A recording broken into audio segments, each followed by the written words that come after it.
कल आप सभी के साथ हम शुरू किए थे कौन सा पार्ट, यहाँ तक हम लोग कर लिए थे कि बहते हुए जल में कौन सा ऊर्जा पाया जाता है, गतिज ऊर्जा। कैसे, मैंने आपको समझाया था कि हमारे आसपास जितने सारे चीज दिखाई देते हैं उसमें से जो भी नचता हुआ, घूमता हुआ, चलता हुआ दिखाई देगा, गति में रहेगा, उसके अंदर गतिज ऊर्जा है, और जो रुका हुआ है उसके अंदर कौन ऊर्जा।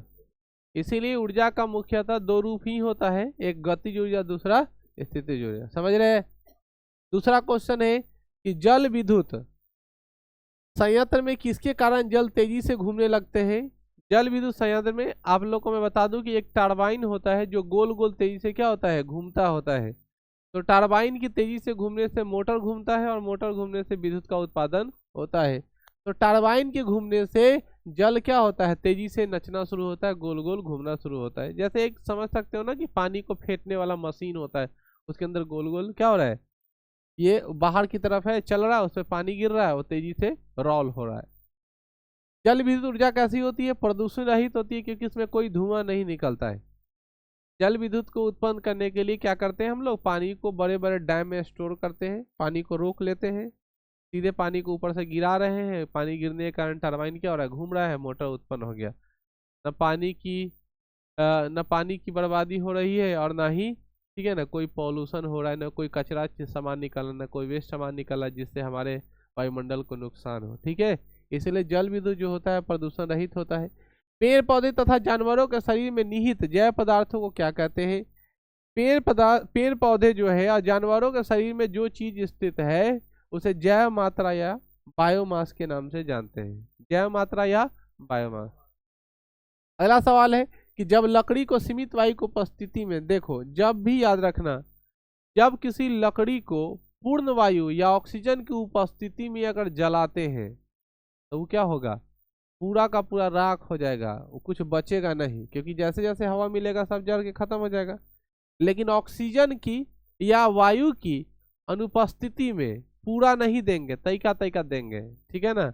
अनुपस्थिति में अगर किसी चीजों को जलाते हैं तो वह तैयार होता है चारकोल। क्या तैयार होता है, जैसे हम लोग घर में खाना बनाते हैं, खाना बनाते समय की बगड़ी सबको नहीं आता है चूल्हा पर खाना बनाने, और खाली लकड़ियाँ कोच रही हो में, ठीक है ना, तो उससे क्या होगा, धुआं धुआं हो जाएगा।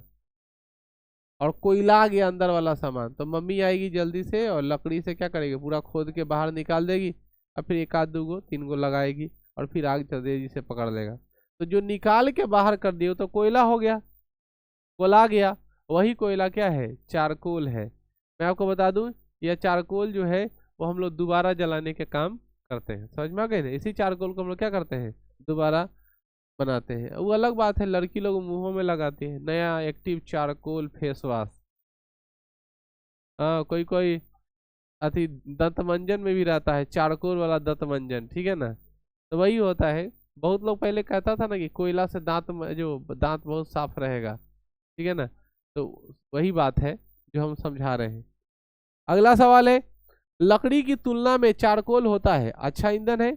अब लकड़ी की तुलना में चारकोल अच्छा ईंधन क्यों है, क्योंकि उस लकड़ी से जो धुआं निकलने वाला है, तो चारकोल बनाते टाइम तो सारा धुआं निकल गया, तो जब सारा धुआं निकल गया तो प्रदूषण रहित हो गया। तो लकड़ी से अच्छा कौन होता है, चारकोल होता है। आपको मैं बता दूं कि आपको जो कोयला मिलता है जलाने के लिए वो कच्चा कोयला होता है, पहले उसमें आग लगा दिया जाता है, फिर आग भुता करके तब आपको बेचा जाता है, बुझे। एक बार वो जलाया रहता है खदान में, उसको फिर शांत करता है, तब फिर आपको देता है।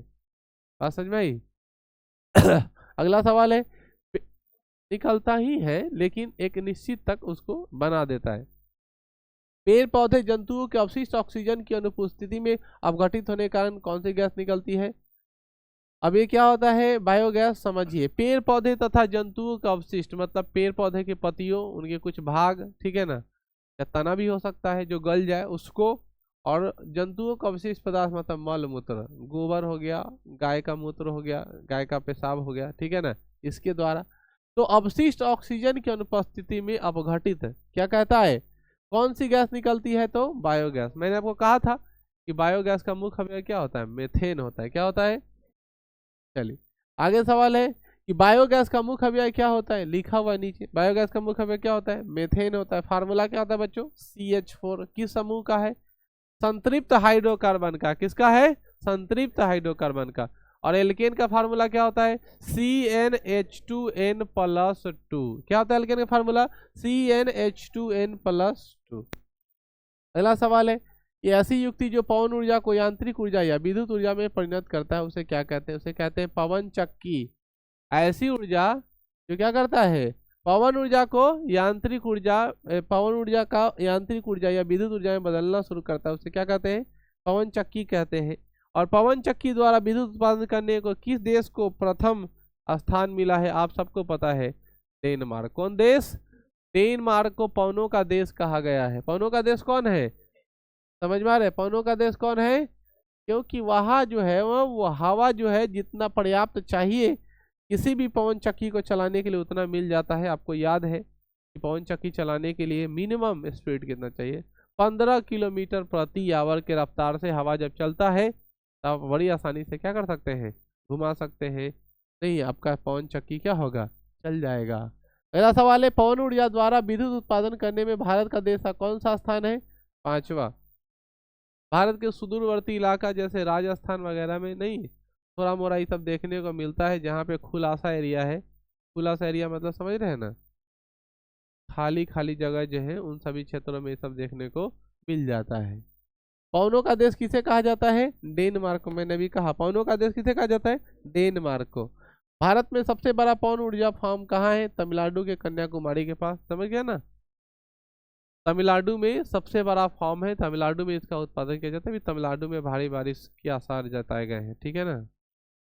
लौटते हुए मानसून की बारिश दक्षिण भारत में होती है, जिसमें तमिलनाडु की तरफ बहुत तेज बारिश होती है। तो ठंडा के दिनों में उधर बारिश होती है। बात समझ में आ गई? तमिलनाडु और शुरुआत हो गई मानो उधर बरसात का समय। साउथ में तो गर्मी बहुत ज़्यादा पड़ता है। आप सबको पता है कि उधर ठंडा उंडा बहुत रेयरली होता है, बहुत कम ठंड पड़ती है। ठीक है ना? तो अभी अब शुरू हो गया उधर काड़मात, बारिश आ गया है, उधर बरसात होगी, है ना? आगे बढ़ो। अगला सवाल है कि पवन ऊर्जा का कौन सा स्रोत है? नवीकरणीय स्रोत है। हमारे देश में पवन ऊर्जा द्वारा कितना विद्युत उत्पादन किया गया है? 1030 मेगावाट। MW मतलब क्या होता है? मेगावाट। 1030 मेगावाट हम लोग उत्पादन करते हैं। अगला सवाल आपके सामने है, पवन ऊर्जा द्वारा विद्युत उत्पन्न करने के लिए वेग कम से कम कितना होना चाहिए? 15 किलोमीटर प्रति घंटा। कितना बार बोल चुके हैं? सूर्य से निकलने वाली ऊर्जा को क्या कहते हैं? सौर ऊर्जा। क्या कहते हैं? और सौर ऊर्जा बच्चों किस आधार पर है? नाभिकीय संलयन पर। याद है ना? सूर्य में ऊर्जा कैसे निकलती है? नाभिकीय संलयन के द्वारा। अगला सवाल है, सौर कुकर किसके द्वारा ऊर्जा प्राप्त करता है? देखो, सौर कुकर सौर ऊर्जा के द्वारा प्राप्त करता है। अब जरा बताओ कि सौर कुकर में कौन सा दर्पण लगाते हैं? अवतल दर्पण। कौन दर्पण? याद है ना? आंख, कान, नाक, गले की इलाज, ठीक है ना? हजामती दर्पण गाड़ी के हेडलाइट में, गाड़ी के हेडलाइट में और कुकर में। ठीक है ना? ये किसका इस्तेमाल करते हैं? अवतल दर्पण का। जबकि गली मोहल्ला के स्ट्रीट लाइट में, गाड़ी के साइड मिरर में, ठीक है ना, कौन दर्पण लगाते हैं? उत्तल दर्पण लगाते हैं। ठीक है ना? सूक्ष्मदर्शी में उत्तल लेंस लगा होता है। ठीक है ना? दर्पण नहीं। तो नहीं दे रहे हैं? लेंस और दर्पण में जमीन आसमान का फर्क है, इसलिए कॉन्फिडेंट रहिए, ऑप्शन में एकदम देगा उत्तल दर्पण। हवा के नहीं मार लीजिएगा। ठीक है ना? कहने का अर्थ है कि सूक्ष्मदर्शी में उत्तल लेंस लगता है, जबकि साइड मिरर में उत्तल दर्पण लगता है। हमको किसी चीज का फोटो देखना है, तो किसी चीज का फोटो देखना है बड़ा करके छोटा करके, तो वहां स्पष्ट उसी चीज का देखना है अपने नेत्र से, तब हम लोग इस्तेमाल करते हैं किसका? लेंस का। जैसे हम लोग सूक्ष्म जीवों को देखते हैं, जबकि अपना छाया देखना है, अपना प्रतिबिंब देखना है, ठीक है ना, तो प्रतिबिंब देखने के लिए दर्पण का इस्तेमाल करते हैं। तो तुम कल्पना करो हम मिरर के सामने खड़ा है और हमार फोटो ना आके किसी दूसरा का फोटो आए, हम मिरर के सामने काहे खड़ा रहे? ठीक है ना? दर्पण के सामने हम काहे खड़ा होंगे जब मेरा ही फोटो नहीं दिखाई देगा, जबकि हम वहाँ खड़ा किस लिए हुए हैं? ठीक है ना? अपने फोटो देखने के। तो हमको समझ लेगा अमीबा, बड़ा कर करके दिखा देगा, ये देखो तेरे गाल पर पिंपल है, ये भयंकर बड़ा सा आ गया फोटो। सूक्ष्म जीव का तो वही, सूक्ष्मदर्शी का तो वही काम है ना, कि छोटे से जीव को बड़ा करके दिखाना। मान लो हमारे लिए कोई स्पेशल सूक्ष्मदर्शी बना है जो बहुत बड़ा हो और हमको लेटा दे, ठीक है ना, जैसे ब्लड को चेक करता है वैसे हमको लेटा दे, हम ही को चेक करे, एक के बार हमारे हाथ का भूमि इतना मोट का दिखाई देगा, चिवनी वाला, कि बाप रे तुम्हारे हाथ पर कितना मोटा, इधर है। माइक्रो जो दिखाई नहीं दे रहा है वो उतना बड़ा बड़ा दिखाई देता है, तो हाई तो दिखाई दे रहा है 20 गुना, 20x पर हम लोग देखते हैं। अब तुम सोचो इतना बड़ा होल करके दिखाएगा तो तुम कंफ्यूज हो जाओगे। यहाँ पे क्या कहता है कि सोलर सोलर कुकर कितने प्रकार के होते हैं? 2 प्रकार के। सोलर कुकर में कौन सा दर्पण लगाते हैं? ठीक है, नाम याद हो गया अब आपको। जब सौर भट्टी का उपयोग विद्युत उत्पादन करने में किया जाता है तो उसे क्या कहते हैं? सौर शक्ति टावर। ऐसी युक्ति जो सौर ऊर्जा को विद्युत ऊर्जा में परिणत कर देती है उसे सौर सेल कहते हैं। सौर सेल बनाने के लिए इसका उपयोग करते हैं। देखो, सौर सेल बनाने के लिए हम लोग ज्यादातर सेमीकंडक्टर का इस्तेमाल करते हैं जिसे अर्धचालक के नाम से जानते हैं, और अर्धचालक के रूप में, ठीक है ना, सिलिकॉन आता है, जर्मेनियम आता है। बात समझ रहे हैं बच्चों? जब भी अर्धचालक बनाने की बात हुई तो सिलिकॉन आएगा और जर्मेनियम आएगा, ठीक है। सौर सेल का उपयोग होता है कैलकुलेटर में, कलाई घड़ी में, विद्युत बल्ब में और तथा खिलौने में। सौर सेल जो भी होता है, सौर सेल का जो बैटरी जो तैयार करते हैं जो धूप से चार्ज होता है, आप लोग को याद होगा पहले हम लोग बहुत होशियार होते थे, ठीक है ना, छोटका जो रहता कहते धा देवे ना धूप में तो चार्ज हो जाता, ठीक है ना। और कभी काल किस्मत ठीक ठाक होता था, धा देते थे, कहते गड़मा उड़मा गया, ठीक है ना, तो अपने आप क्या हो गया, थोड़ा देर चले लगा, देख ले धूप में धै ले चले लग लो। तो सौर सेल में जो होता है ना, वो कैलकुलेटर में, कलाई घड़ी में जो हाथ में पहनते हैं, अब तो जमाना बहुत आगे चला गया है, ठीक है, अब हम लोग डिजिटल घड़ी इस्तेमाल करने लगे हैं, ठीक है। डिजिटल घड़ी मतलब लगता ही नहीं कि घड़ी है, बैंड टाइप का, ठीक है ना, जब उसको टच करते हैं तो फिर घड़ी आता है। आदमी इतना कोढ़ी हो गया है, ठीक है ना, कि क्या कहें। बता, आदमी कोई काम करना नहीं चाहता है तभी तो टच आया। अब क्या जरूरी है, जब बटन टिप रहे हैं तब फिर टच का में जरूरी कि सटाएं आ जाए, जबकि बटन तो टिपा जा सकता है। नल को उठाएंगे तब पानी आएगा, अब सेंसर आ गया, सटाएंगे डायरेक्ट पानी आएगा, ठीक है ना। हाथ नीचे कर रहे हैं पानी आ गया, ठीक है ना। अब कल्पना करो गलती से कोई साफ सफाई कर रहा है या गलती से हाथ चल गया, ठीक है ना, धड़ाक से मुंह पर गिर जाएगा, ठीक है। तो वो सब नुकसानदेह भी है और आरामदेह भी है, इस सब का कोई जरूरत नहीं है। अगर आप कल चलाते होते तो कम से कम कुछ देर तक तो आपका जिम हो जाता। हाँ, जाते हैं बटन टिप देते हैं, जल्दी से नहा के चल देते हैं, जबकि सुबह में 2 बाल्टी पानी भरना पड़े तो हाफ जाइएगा, तो हो गया व्यायाम। 2 बाल्टी पानी से नहाते हैं आप लोग, 4-4 बाल्टी बहा देते हैं, तो 4 बाल्टी पानी बहाना, बाथरूम में गए हो आप आराम से नहाए जा रहे हो, पानी का गिनती गिन रहे हो, ठीक है ना। और अगर नल वाला नहा रहे, झरना वाला था तो टेंशन ही नहीं है, एकदम चल रहा है एकदम लंबा। लेकिन अगर वही कल से चला के अगर करना हो तो 2 बाल्टी इकट्ठा करेंगे, 2 बाल्टी में काम चलाना पड़ेगा, ऐसा काम, ठीक है ना। सौर सेल में कौन सा तार उपयोग करते हैं? चांदी का तार। किसका तार? चांदी का सिंबल क्या होता है? AG। और सोना का AU, प्लेटिनम का PT। चांदी, सोना और प्लेटिनम का हम लोग इस्तेमाल आभूषण बनाने में करते हैं क्योंकि यह प्रकृति में स्वतंत्र रूप से पाए जाते हैं और इसमें जल्दी वायुमंडल से अभिक्रिया नहीं होती है, अम्ल क्षार का जल्दी इस पर प्रभाव नहीं पड़ता है, इसमें जंग भी नहीं लगता है, साथ ही लंबे समय तक चमक बनाए रहता है। इसीलिए सोना, चांदी और प्लेटिनम का इस्तेमाल आभूषण बनाने में करते हैं। ये क्वेश्चन है, आपको एग्जाम में पूछेगा। अगला सवाल है, समुद्र में प्राप्त ऊर्जा कितने रूपों में पाए गए हैं? समुद्र में प्राप्त ऊर्जा 3 रूपों में पाए गए हैं। पहला ज्वारीय ऊर्जा, एक तरंग ऊर्जा और तीसरा महासागरीय तापीय ऊर्जा। ज्वारीय ऊर्जा, तरंग ऊर्जा और तथा महासागरीय तापीय ऊर्जा के स्रोत कौन कौन है? तो बच्चों ये नवीकरणीय ऊर्जा का स्रोत है, क्योंकि ये नए पर हम लोग उत्पादन करने शुरू कर दिए हैं। पृथ्वी की भूपटटी पर तप्त स्थल में संचित ऊष्मा को क्या कहते हैं? भूतापीय। अब देखिए पृथ्वी जो है हमारा, उसके भूपटटी मतलब ऊपरी भाग का जो तप्त स्थल है मतलब गर्म पार्ट है, इसका छोटा सा एग्जाम्पल हम बता सकते हैं कि गर्मी के दिनों में बहुत गर्म रहता है। अब बाबूजी कहते हैं दूरा बाहर हो, उससे पहले पानी मार देते हो तुम दूरा पर, और तब झाड़ू लगाते हो तो गैस जैसा मिलेगा, गैस जैसा, ठीक है ना, उमस टाइप का अंदर से धा जैसा मारेगा। तो तप्त क्षेत्र में पृथ्वी का जो भूगर्भ ऊपरी वाला पार्ट है भूपट्टी, और उस तप्त क्षेत्र में जो ऊर्जा निकलता है उसे क्या कहते हैं, भूतापीय ऊर्जा।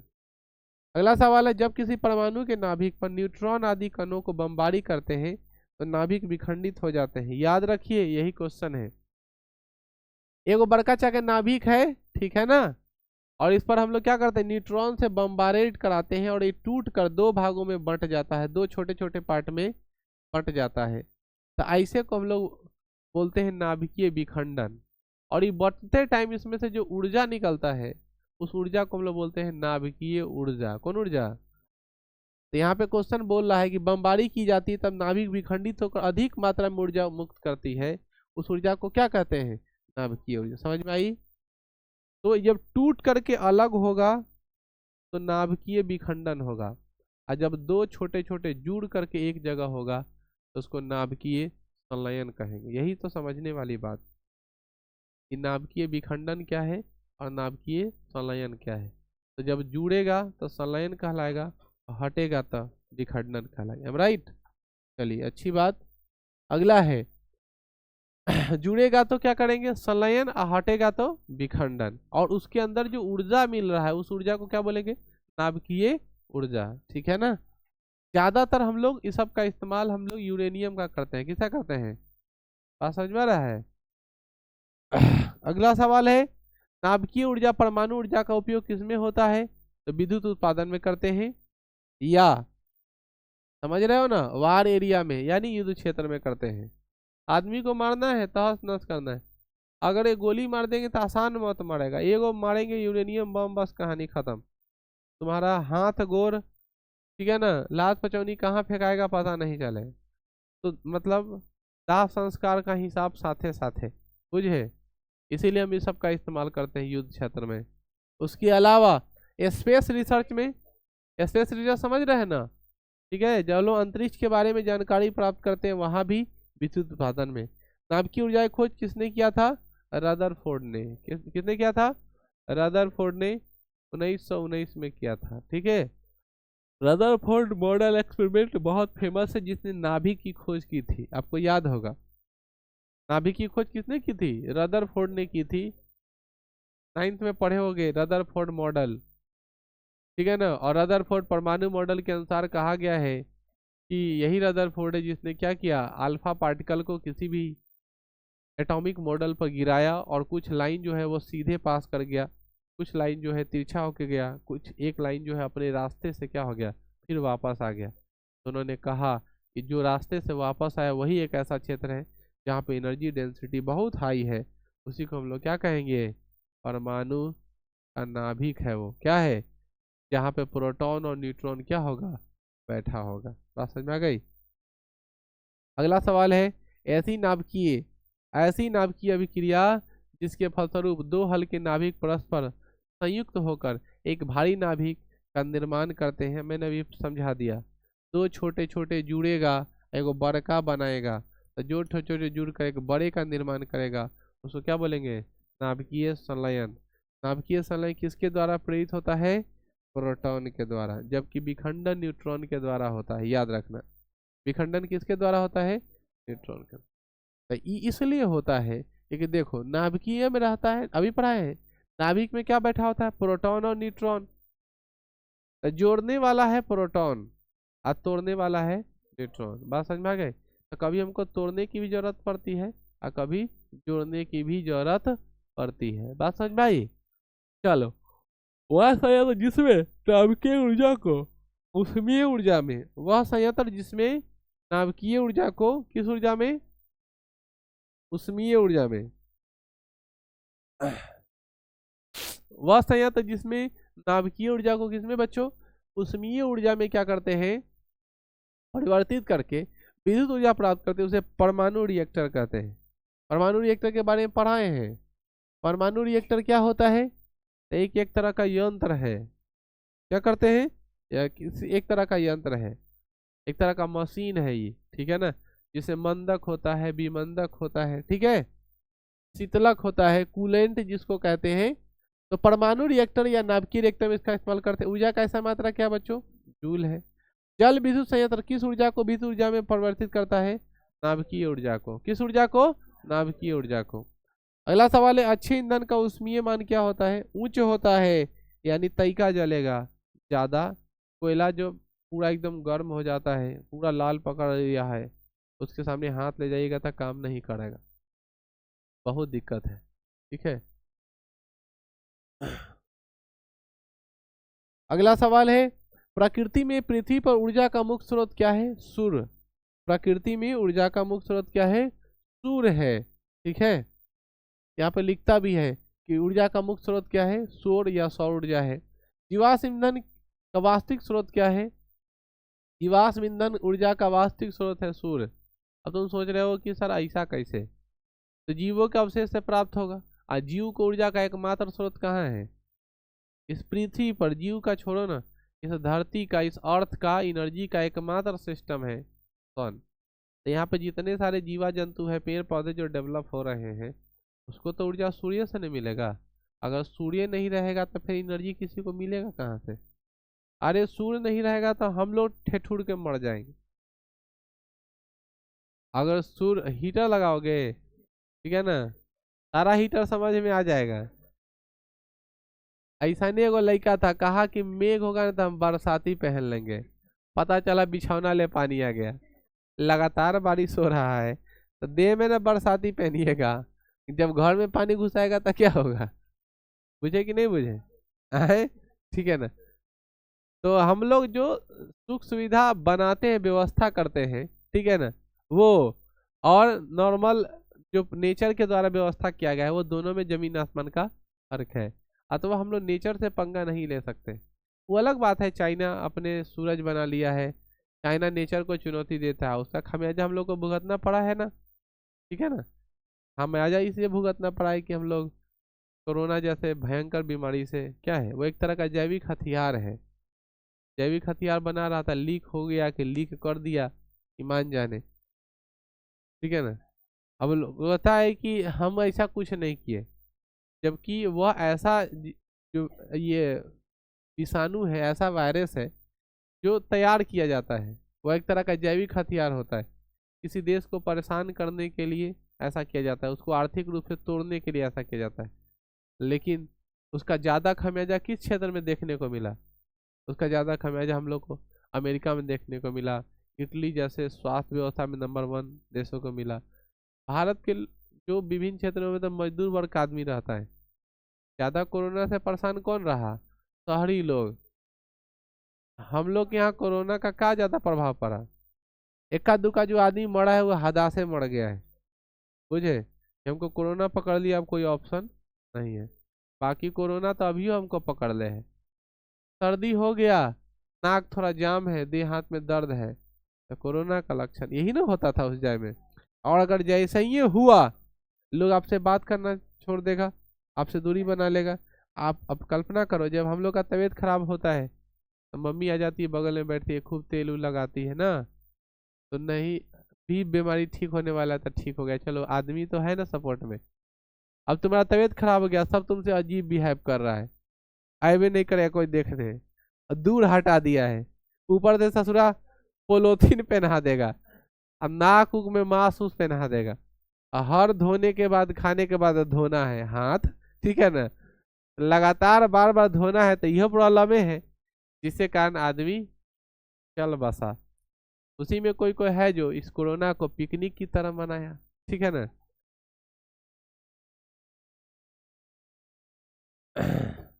सौर जल उष्मांक। सौर जल उष्मांक का उपयोग गर्म पानी पीने के लिए नहीं किया जा सकता। किस दिनों में? बादलों वाले दिनों में। जिस दिन बादल है, जैसे आज मौसम बादल वाला है, आकाश में बादल छाए हुए हैं, जब आकाश में बादल छाया हुआ है तो अभी हम सोलर प्लेट का इस्तेमाल करेंगे, चाहे कुकर ले जाएंगे, धूप में रखेंगे, पानी गर्म हो जाए तो होगा? नहीं होगा। यही डिमेरिट है सौर ऊर्जा का, ठीक है ना। जब बादलों वाले दिन में हम क्या करेंगे? खाना नहीं खाएं, भूखे मर जाएं। लेकिन यहाँ पर लिखा हुआ है कि सौर जल उष्मा का उपयोग गर्म पानी पीने के लिए नहीं किया जा सकता। किन वाले दिनों में? बादलों वाले दिनों। नाभिकीय संलयन से ऊर्जा प्राप्त करने के लिए किस ईंधन का प्रयोग करते हैं? कौन सा? Hydrogen gas. कौन गैस? अगला सवाल है, किस पदार्थ का उपयोग सौर सेल बनाने में किया जाता है? सिलिकॉन का। किसका? सिलिकॉन का करते हैं। सोलर कुकर में प्रयुक्त बर्तन किस रंग से पेंट होता है? काले रंग से। नॉर्मल बात है, काला रंग इसलिए, आप सोचिए कुकर बनाते हैं काला रंग इस्तेमाल करके, करते हैं। और गर्मी में आप करिया कपड़ा पहन के धूप में बगवाइएगा तो आप ऑटोमेटिक कुकर हो जाइएगा, बुझे? गर्मी में काला कपड़ा पहनना जरूरी है क्या? नहीं, उस समय क्यों नहीं पहनना चाहिए? सफेद। अब समय आया है, ठीक है ना, ब्लैक ब्लैक पहनिए, ठीक है ना, ठीक है। काला काला एकदम पहन करके घूमिए, अगर धूप मिलता है तो सारा सोखेगा और आपको क्या मिलेगा? गर्माहट का कुर्की, ठीक है ना। देखो, गोरा आदमी पर ब्लैक बहुत अच्छा लगता है। हर गोरा लड़का को चाहिए कि जितनी काली लड़की है सबसे ब्याह कर ले। गलत बात बोल रहे हैं। तुम सब लोग जानते हो कि गोरा आदमी पर क्या है, काला कपड़ा अच्छा लगता है कि नहीं? तब इतना अच्छा आइडिया दे रहे हैं। और लड़की का भी उद्धार हो जाएगा, आई एकदम बिजोड़ जिंदगी जिएगा, ठीक है ना। और हर गोरी लड़की को भी चाहिए, जितना पिछवा सब है, ठीक है ना। वो आइडिया खुश हो रहा है कि सर मेरा बात कर रहे हैं। चलिए सर, मेरा भाई खतरे में नहीं है, ठीक है ना। तो हर गोरा लड़का लड़की को चाहिए कि करियक्का लड़का से शादी कर ले। अरे जोड़ी जो है ना एकदम दबा दबदार है, नहीं लगेगा कि ब्लैक एंड व्हाइट एक साथ जा रहा है, और सुंदर भी लगे, अब फोटो भी एग्जैक्ट आएगा, और वो वाला कहावत भी सटीक आएगा कि अंगूर के हाथ में लंगूर लंगूर के हाथ में अंगूर, ठीक है ना। चलिए, कितनो फिल्टर मारोगे तब माइनसे में रहोगे। एगो एगो लड़की का बहुत दिन पहले शादी ठीक हुआ, ठीक है ना। उसका हस्बैंड संजोग से तेका सांवला है, तेका काला है, तो आज तक ले रंगीन फोटो नहीं लगाया, खाली ब्लैक एंड व्हाइट फोटो लगाता है। हम कहते हैं काहेला इतना शर्माते हो? उसको घर में नुका दोगे, संदूक में लॉक कर दोगे कि नहीं हमारा पति नहीं है।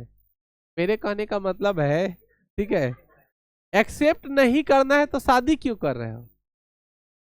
अगर तुमको वो उसका रंग एक्सेप्ट नहीं कर रहे हो, लोगों के सामने उसका रंग, उसका हाइट, उसका मोटापा या उसका बौनापन जो भी तुमको पसंद नहीं, उसको तुम छिपाना चाह रहे हो। देखना, कोई आदमी अपनी बेटी का शादी करेगा, उससे पूछोगे लड़का क्या करता है? लड़का सरकारी नौकरी करे थे, दिल्ली में कोनो है ना बड़का पोस्ट पर है, नौकरी करता है, हरियाणा में नौकरी कर रहा है, राजस्थान में नौकरी कर रहा है, पता चले कुछ और कर रहा है। उसको पता रहता है सच कि वो कर क्या रहा है, लेकिन गांव वाले को नहीं बताएगा कि हो क्या रहा है, जबकि वो एक्सेप्ट करने के लिए तैयार ही नहीं है। जब तुम ओरिजिनल बात एक्सेप्ट करने के लिए तैयार नहीं हो, तुम कैसे ये बात मान सकते हो कि तुम्हारा शादीशुदा जीवन बहुत अच्छा चलेगा? सांवला हो, करिया हो, मोटा हो, पतला हो, अगर तुम एक्सेप्ट किसी को किए हो, जबरदस्ती तो कोई किसी के गले नहीं पड़ रहा है। ऐसा देखे हो किसी लड़की को कोई देखने गया हो और कह दिया हो कि नहीं सुंदर नहीं है, चाहे हमको पसंद नहीं है, तो जबरदस्ती तोरा लंग आया होगा ना, अब एक बार देख लेला तब बियाह कर ही कहतो, काहे तू देखला, तोरा कर ही के होतो?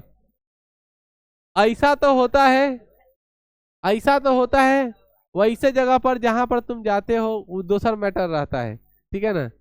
बुलाती है मगर जाने की नहीं वाला जगह पर चल गया, बस पकड़ के ब्याह करा दिया, पकड़ा हुआ ब्याह। इसीलिए एक्सेप्ट करना चाहिए। तो गोरकी तुमको क्या बोले हैं, अगर ब्लैक एंड व्हाइट नहीं किया तुम तो तुम्हारा दिन खराब कर देंगे। चलिए अगला सवाल क्वेश्चन देखिए, गोबर तथा जल के गाढ़े घोल को क्या कहते हैं? करदम कहते हैं, ठीक है ना। पानी है और गोबर है, दोनों को मिला दिएंगे। काऊ पुट्टी से घर नीपे हो, गोबर से घर नीपे हो, तो कैसा बनाते हैं? घोल बनाते हैं उसको, ठीक है ना।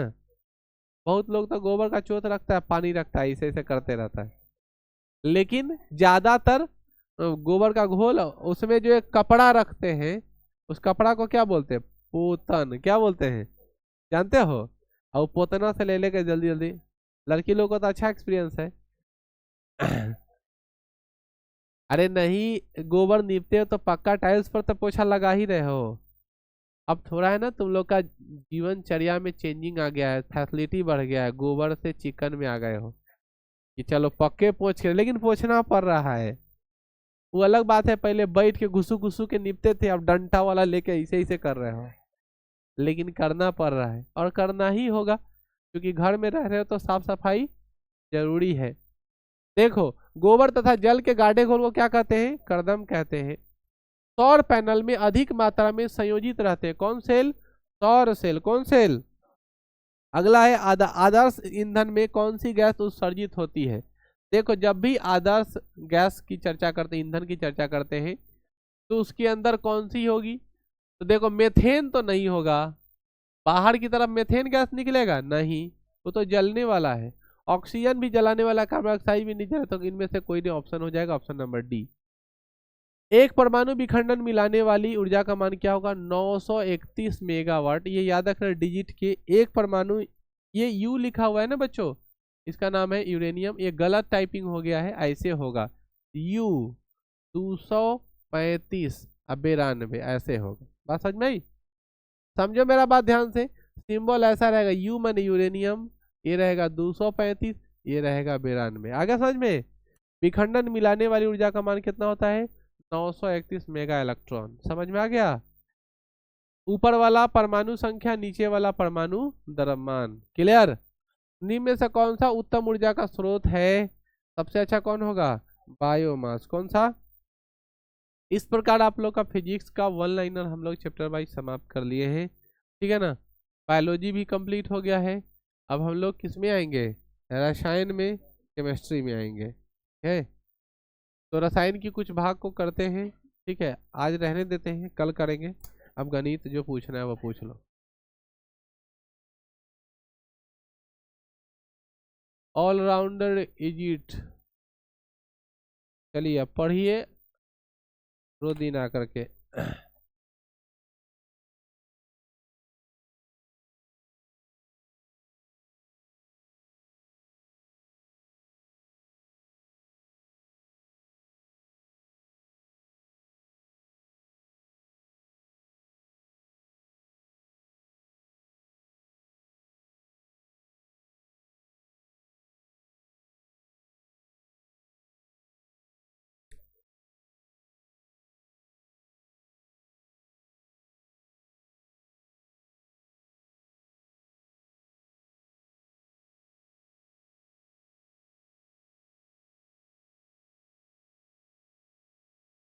कहाँ तक बनाए गणित में? गणित में कहाँ तक बनाए हैं?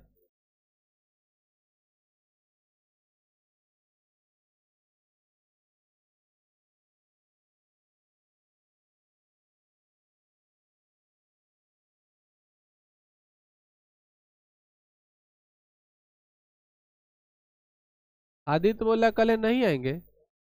देखो, हम बैच वैच बंद नहीं करेंगे, तुम्हारा मन तुम आओ या नहीं आओ, लेकिन कल वाला हिसाब अभी हम करेंगे। पहले बोल रहे हैं, वो हिसाब हमको बहुत बथ रहा है, अच्छे से याद है। पहले ये बताओ, कल क्लास तुम लोग क्यों अपसेंट किए थे? अटेंडेंस बना हुआ है, पूरा रेड में कटा हुआ है अटेंडेंस। हम अटेंडेंस शीट ला रहे हैं। एक क्वेश्चन बता देते ताकि उतारोगे फिर। यार क्या हो रहा है, पकड़ता है छोड़ता है।